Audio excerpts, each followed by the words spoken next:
बिस्मिल्लाहिर्रहमानिर्रहीम इय्याका नअबुदु व इय्याका नस्तईन। आप देख रहे हैं यूट्यूब चैनल। मैं हूं हसन रियाज़ और आज खान साहब के रिलेटेड दो बड़ी इंपॉर्टेंट खबरें आई। उनमें एक तो खबर बहुत ही ख़तरनाक है जो कि अलीमा ख़ान साहिबा ने, एक अलीमा ख़ान जो कि इमरान खान साहब की बहन है, उन्होंने बहुत बड़ा खदशा ज़ाहिर किया है इमरान खान साहब की जान को लेके। यानी इमरान खान साहब की जान को ख़तरा है और उनका ये भी कहना था कि हो सकता है कि खान साहब को एलिमिनेट कर दिया जाए, खुदा न खास्ता खान साहब को एलिमिनेट कर दिया जाए। बिकॉज़ इस वक्त खान साहब पाकिस्तान की सियासत का महवर हैं और उनके ऊपर सारा दारोमदार चल रहा है।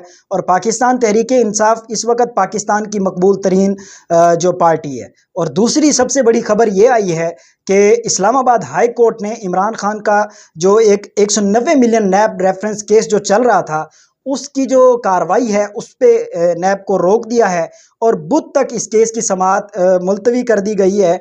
और नैब को कंप्लीट डिटेल्स के साथ, कंप्लीट उस केस की मालूमात के साथ बुला लिया गया है इस्लामाबाद हाई कोर्ट में। और इस्लामाबाद हाई कोर्ट में दो जजेस ने इस पर समाअत की, जस्टिस मियां गुल हसन औरंगज़ेब साहब ने और जस्टिस बाबर सत्तार ने।